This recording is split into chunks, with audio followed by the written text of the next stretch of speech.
છે વસ્તુને બગડવા ન દે એટલા માટે એમ આવી ભાગવત કથાઓનો આશય એક જ છે, જે બગડેલા નથી ને એ બગડી ન જાય એના માટે કથા છે, સુધારવા માટેની આ કથા નથી. જે સારા છે એ બગડી ન જાય એની કથા છે. આપણો માર્ગ ખોટો જગ્યાએ ન વ્યો જાય એની કથા છે.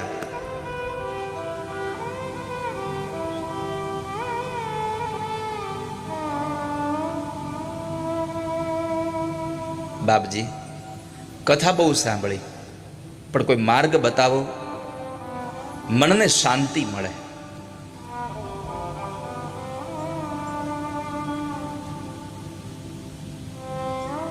શાંતિનો અનુભવ થાય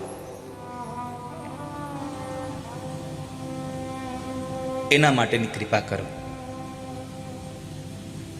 સૂત નામના મહાપુરાણે કહ્યું, તમે એક કામ કરો, આના માટે એક જ સાધન છે, તમે ભાગવતની કથા સાંભળો. હે બાપજી, ભાગવત જ શું કામ?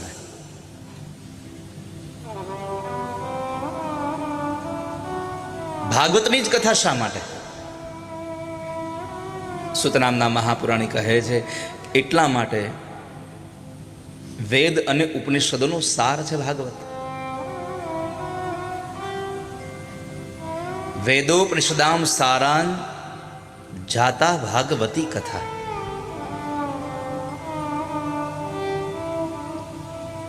ઉપનિષદોનો સાર ભાગવત છે. બધામાંથી થોડો થોડો પ્રવાહ લઈ અને બનાવેલો આ એક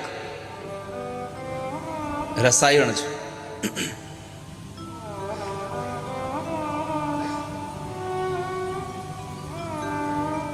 બધાને ગમે એટલો સરસ સ્વાદ બનાવ્યો છે,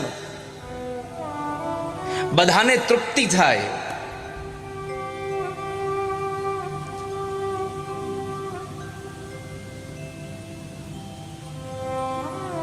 કોઈના ઘરે જમવા ગયા હોઈએ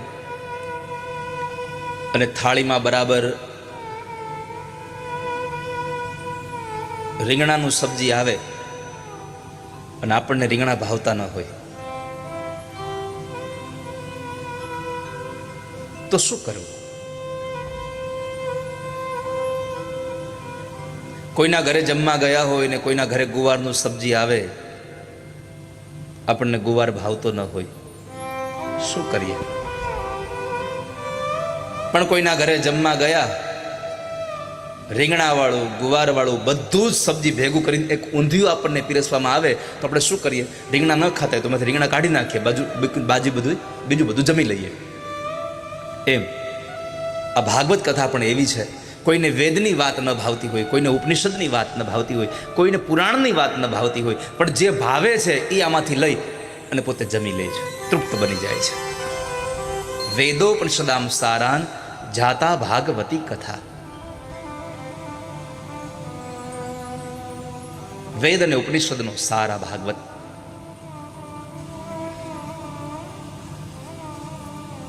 માટે તમે ભાગવતની કથા સાંભળો. ભાગવત પુરાણોમાં ઉત્તમ છે.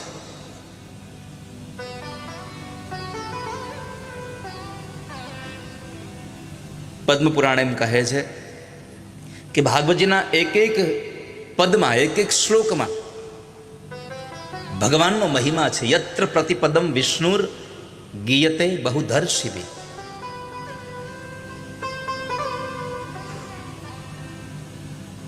માટે તમે ભાગવતની કથા સાંભળો. શૌનકો કહે છે, બાપજી તમે આટલો સુંદર મહિમા કીધો, અમે બીજે ક્યાં જઈએ સાંભળવા? એક કામ કરો ને, તમે જ અમને ભગવાનની કથા સંભળાવી.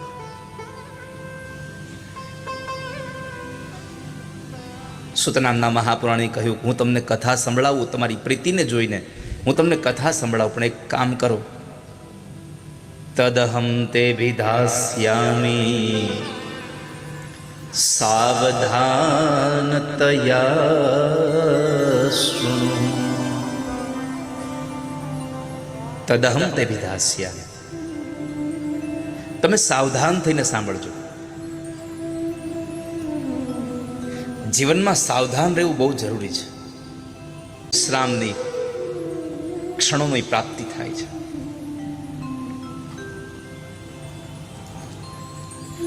તો સુતજીએ કહ્યું, તમે સાવધાન થઈ જાઓ.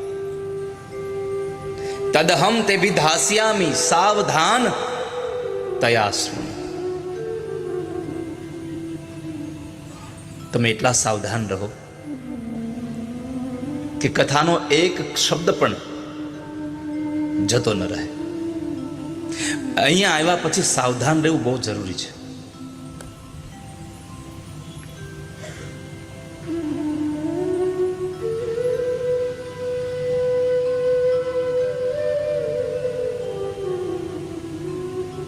બેનો, કોઈ કપડું તૂટી ગયું હોય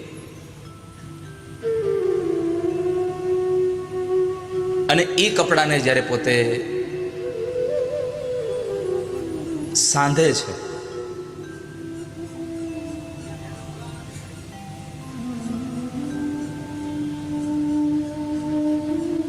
સોયને દોરો લઈને કપડું સાંધે,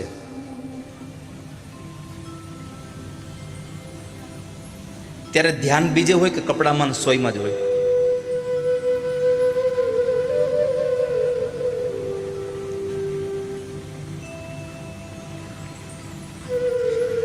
જો પોતાની નજર અને પોતાનું ધ્યાન બીજે રાખે તો શું ઘટના ઘટે? પોતાના જ હાથમાં રહેલી સોય પોતાના હાથમાં વાગી જાય.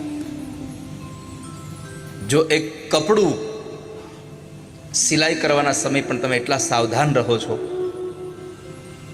તો આવી કથા સાંભળવા બેસો ત્યારે સાવધાન રહેવું બહુ જરૂરી છે.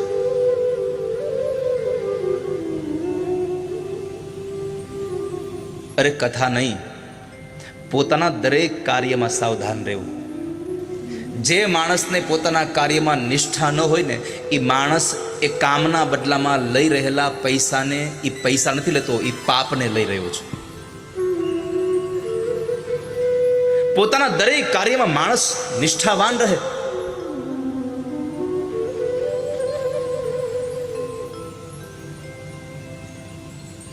તો પ્રભુએ આપણને આટલી સરસ કથા આપી છે. આ કથામાં 3 કલાક 4 કલાક જે પણ અહીંયાથી આપણને સાંભળવા મળે, એમાં પૂર્ણ સાવધાન સાથે આ કથાનું પાન કરીએ.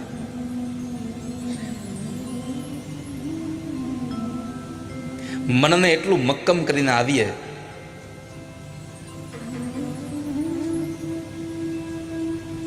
કે કથામાં બેસી ગયા પછી મારે ઉઠવું નથી. કથામાં બેઠા પછી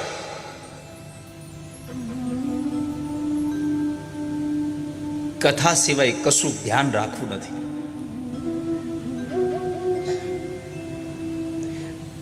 સૌથી સાવધાનીની વાત બતાવી છે કથામાં. મારાથી આ કથા વિક્ષેપ ન થાય. મારાથી આ કથા વિક્ષેપ ન થાય. દેવ ભાગવતમાં બાપુ બતાવ્યું છે કે 4 વસ્તુઓને તોડવી બ્રહ્મ હત્યાનું પાપ છે. સૌથી પહેલા કોઈ માણસ સૂતો હોય એને જો અકારણ એને જગાડવામાં આવે તો એ બ્રહ્મ હત્યાનું પાપ છે.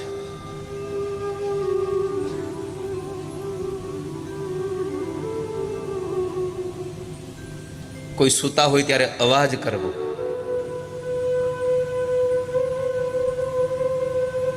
નહીં તો ઘણા ટેવ હોય, આપણી બાજુમાં કોઈક સૂતા હોય, આપણને નિંદર ન આવે, આપણે મોબાઈલ ચાલુ કરીએ. અરે તું ઈ તો બંધ કરી, અમને તો સુવા દે.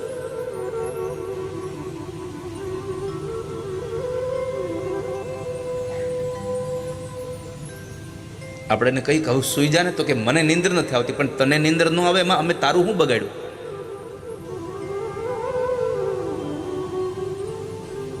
નિદ્રા ભંગ, નિંદ્રમાંથી કોઈને જગાડવા એ પણ બ્રહ્મ હત્યાનું પાપ છે. સ્વયં બ્રહ્માજીએ ભગવાન નારાયણને નહોતા જગાડ્યા, પ્રાર્થના કરે છે. નિદ્રા દેવીની કે માં તમે એનું શરીર છોડીને નીકળો તોય જાગ્રત થાય. દેવ ભાગવતમાં બહુ સુંદર કથા છે. ભગવાન જ્યારે હજારો વર્ષના એ યુદ્ધ પછી એક ધનુષ્ય બાણને મસ્તક નીચે રાખીને સૂઈ ગયા પ્રભુ.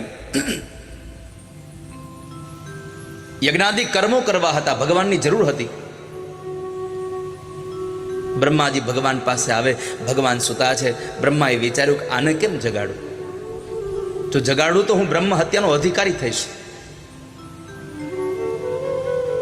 તો પેલું વેલું નિદ્રા ભંગ, કોઈની નીંદર ન તોડાવવી. બીજું, પતિ અને પત્નીના પ્રેમમાં ક્યારેય બાધક ન બનવું. એની વચ્ચે તિરાડ ન પાડવી ક્યારે. ત્રીજું, મા બાપ અને સંતાનોને ક્યારેય જુદા ન કરવા. અને ચોથું, કથાઓ ચાલતી હોય ને વિક્ષેપ ન કરવો. નિદ્રા ભંગ, કથાશ્છેદો. આ કથામાં એટલી સાવધાની હોવી જોઈએ કે આપણા દ્વારા કોઈ પણ વ્યક્તિને આ કથામાં વિક્ષેપ ન થાય. કથા ન તૂટવી જોઈએ. કથામાં આવીએ તો સંપૂર્ણપણે સાયલન્ટ. આપણો મોબાઈલ તો પહેલા સાયલન્ટ કરી દઈએ.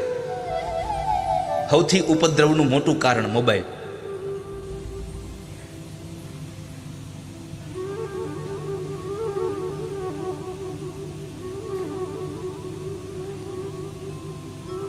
દવાઓ તમે લઈ આવો, એ દવાને તમે પીવો, પણ સાથે જો તમે પરેજી એટલે કે કાળજી ન રાખો તો દવા અસર કરે પણ બહુ ઓછી અસર કરે. એમ આ કથાનું પાન તમે કરો પણ સાથે જે રાખવાના નિયમો છે એનું જો પાલન ન કરો તો કદાચ આ કથા તમને ઓછી ફળે.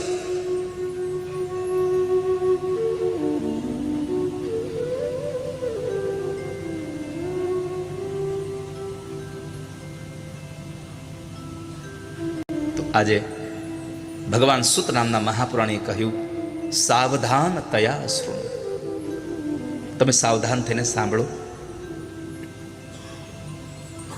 હું તમને જે કથા કહેવા જઈ રહ્યો છું એ કથા મૃત્યુના ભયમાંથી છોડાવવા વાળી છે.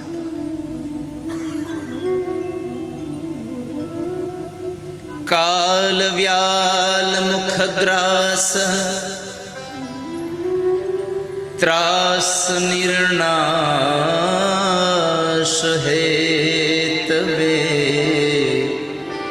શ્રીમદ્ભાગવતમ શાસ્ત્રમ કિરેણ ભાષિતમ. અહીંયા લખ્યું કલો કિરેણ ભાષિતમ. કીર કેતા પોપટ. પોપટે જે ભાષણ કર્યું એ જ હું તમને કહું છું. આનો અર્થ એ થયો કે મારું નહીં, જે સુખદેવજીએ ગાયું છે એ હું તમને કહેવા જઈ રહ્યો છું.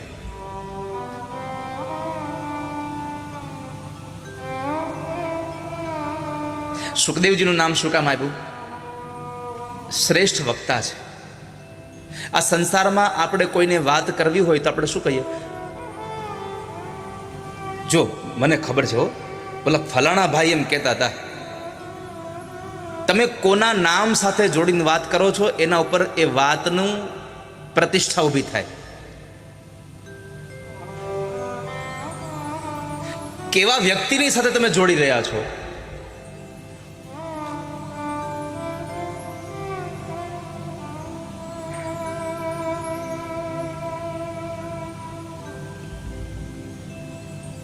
મદિરાપાન ન કરવો જોઈએ, વ્યસન ન કરવા જોઈએ. આવું સામાન્ય વ્યક્તિનું નામ લઈને તમે કહો તો અસર બહુ ઓછી થાય.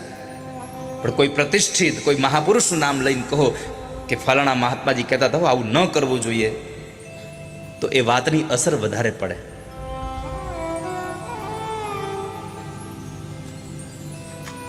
તો સુતજી કહે છે કે હું તમને જે કથા કહેવા જઈ રહ્યો છું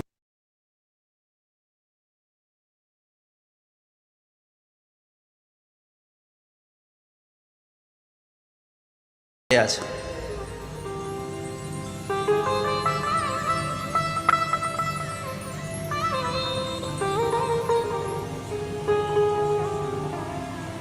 કૂટ ભાષીન રહ્યા છે.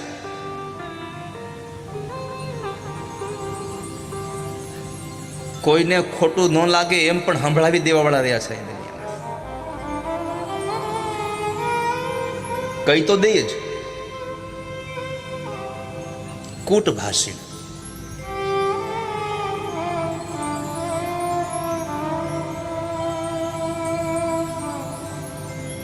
કોઈને જનાવર જેવો કીધો હોય કેવો લાગે?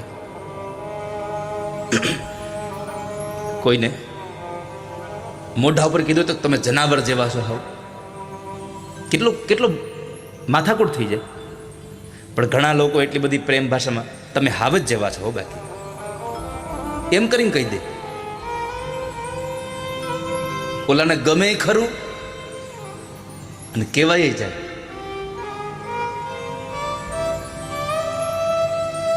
કૂટભાષી. તમે તો ખરેખર દૂધપાક જેવા છો. કોઈને મોઢે એમ ન કહેવાય તમે મીઠા વગરના છો એમ, પણ એમ કહેવાય તમે દૂધપાક જેવા ગળ્યા છો. દૂધપાકમાં મીઠું આવે નહીં.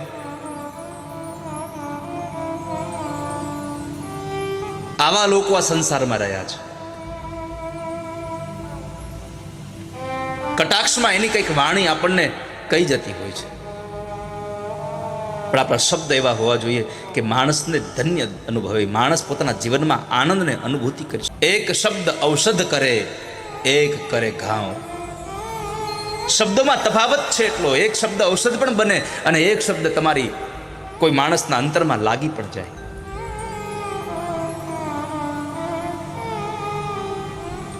કોઈને સારા બે શબ્દ સંભળાવશો ને તો એનું જીવન ધન્ય થઈ જશે. શબ્દ બે સંભળાવશો તો ધન્ય જીવન થઈ જશે. આપની વાણી જ નાઝિરને મન તો વેદ થઈ જશે. નાઝિર કહે છે બે શબ્દ હારા સંભળાવશો તો ધન્ય જીવન થઈ જશે અને તમારી વાણી જ અમારા માટે વેદ થઈ જશે. જો જીવન ધન્ય કરવું હોય તો વાણી સારી સાંભળવાનો આગ્રહ રાખીએ. આ સંસારના લોકો વિચારે છે કંઈક અલગ, બોલે છે કંઈક અલગ, કરે છે કંઈક અલગ. સજ્જન ને દુર્જનની વ્યાખ્યા અહીંયા આપી છે. સજ્જન કોને કહેવાય, દુર્જન કોને કહેવાય? જે માણસ દુર્જન છે એ વિચારે અલગ, બોલે અલગ અને કંઈક કરે અલગ. મનસન્યદ વચસન્યદ કર્મન્યદ દુરાત્મના. આ સંસારમાં જીવાત્મા બોલવાનું, વિચારવાનું અને કામ કરવાની બધું જ અલગ અલગ હોય. એને દુર્જનની ઉપમા શાસ્ત્રકારો આપી, દુરાત્મન. સજ્જન તો કહે મન પણ એક હોય, એનો વિચાર પણ એક હોય, એની વાણી પણ એક હોય અને એનું કર્મ પણ એ જ દિશામાં હોય. એવા માણસોને સજ્જન કહ્યા છે. મનસ્યેકમ વચસ્યેકમ કર્મણ્યેકમ મહાત્મનામ.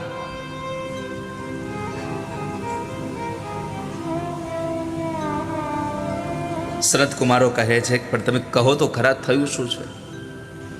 તો કે આ સંસારમાં કોઈ સુખી નથી.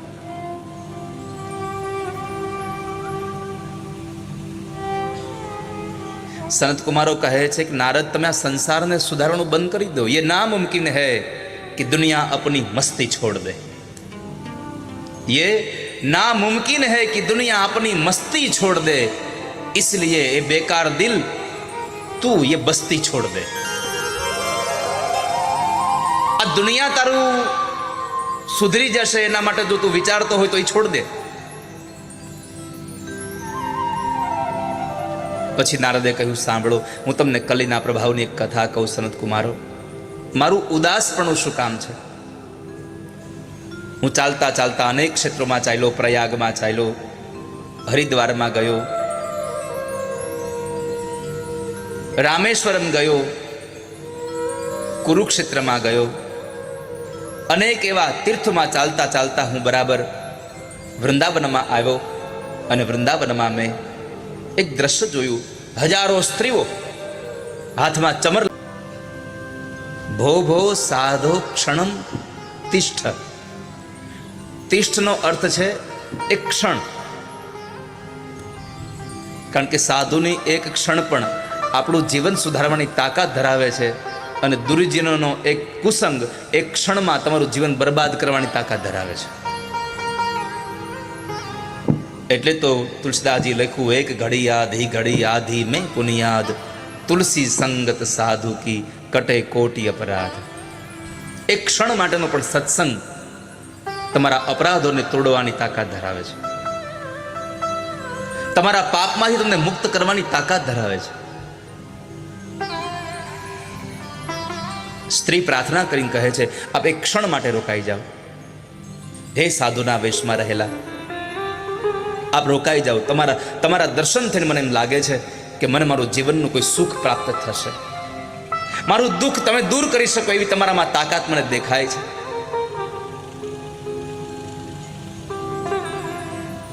સાધુનું દર્શન થયું, પણ સાધુની વ્યાખ્યા, સાધુ કોને કહેવાય? સરળ સ્વભાવન મન કુટિલાઈ.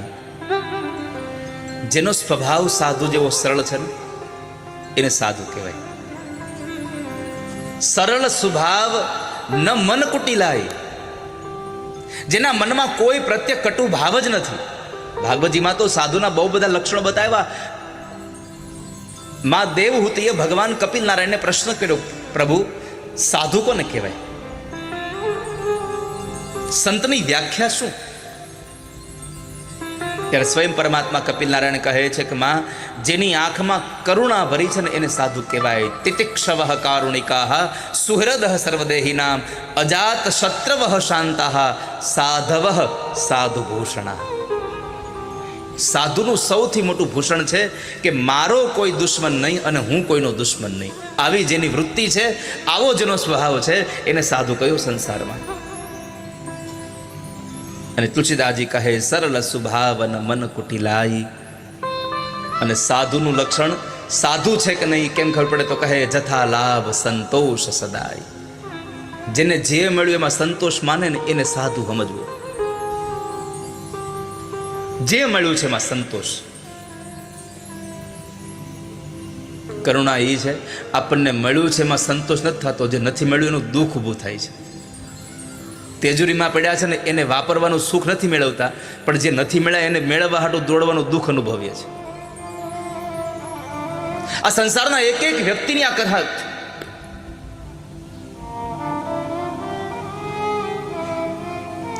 સાધુને જે મળે એમાં સંતોષ રાખે. જેટલું પરમાત્માએ આપ્યું છે એમાં જીવાડે, એનાથી સંતોષ મેળવે, એ સાધુ છે. વૃંદાવનમાં કરપાત્રજી મહારાજ રહેતા હતા. કદાચ આપે નામ પણ નહીં સાંભળ્યું હોય, પણ વિદ્વત્તાની એ મૂર્તિ. અત્યારના વક્તાઓ કરપાત્રજી મહારાજને સાંભળ્યા વગર સારો વક્તા ન બની શકે. જ્ઞાન મેળવવું હોય તો એની પાસે અખંડાનંદજી, આ એવી મૂર્તિઓ હતી બધી. કરપાત્રજી મહારાજનું નામ કરપાત્ર એટલા માટે પડ્યું, હાથમાં આવે એટલું જ માગવાનું અને પેટમાં હમાય એટલું સંગ્રહ કરવાનું. એનું નામ જ કરપાત્રી છે. જેટલાથી જીવન ચાલે છે એટલી જ આવશ્યકતા છે, બસ એ સાધુ છે.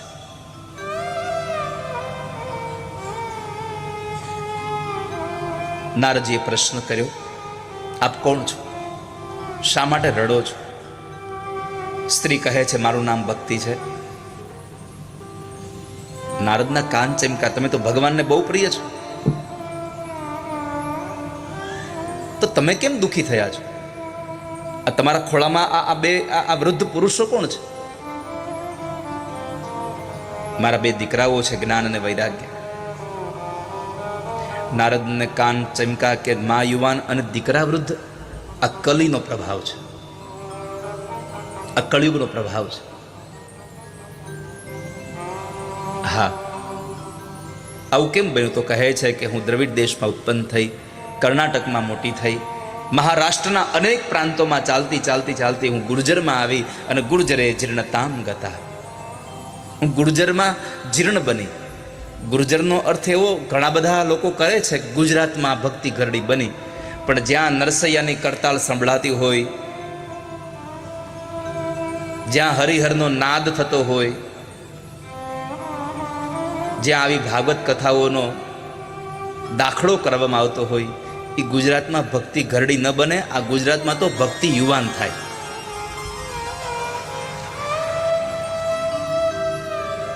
પંજાબનું એક ક્ષેત્ર છે ગુર્જર, ભક્તિ ઘરડી થઈ.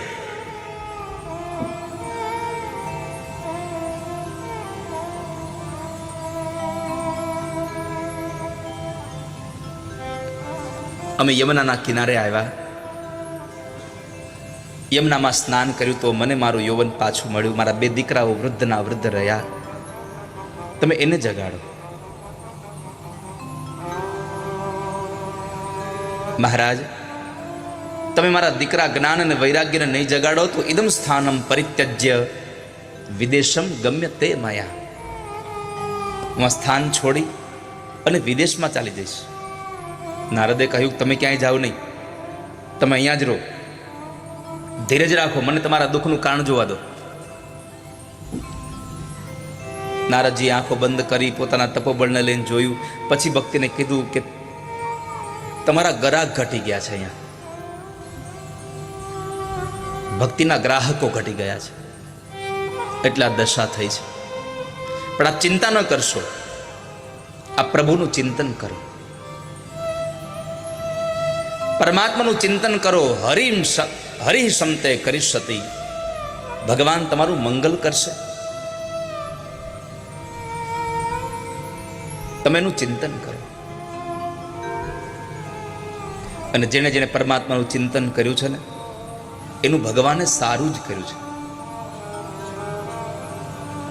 જેણે જેણે પરમાત્માનું ચિંતન કર્યું છે,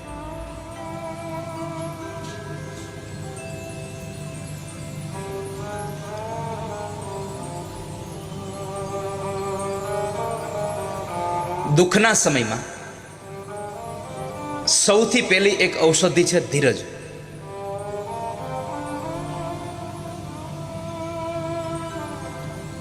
જે માણસ ધીરજ રાખતા શીખી જાય ને, એને સુખનો સમય પાછો આવે ને આવે, એમાં સંશય જ નથી. ધત્તે ધૈર્યમ તુયો ધીમાન સહ ધીર પંડિત. જે માણસ ધીરજ રાખે ને, એ સાચો પંડિત છે, એ સાચો જ્ઞાની. પંડિતનો અર્થ છે જ્ઞાની. સુખમાં પણ ધીરજ રાખવી, દુઃખમાં પણ ધીરજ રાખવી.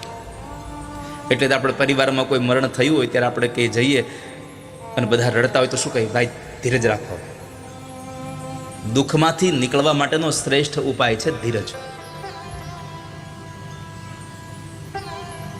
પણ આ સંસારનો માણસ એટલો અધીરો થઈ જાય છે, ધીરજ ખોઈ બેઠે,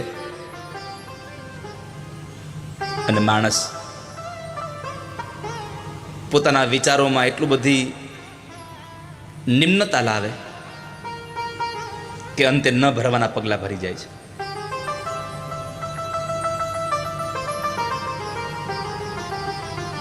ધત્તે ધૈર્યમ તુયો ધીમાન સધીર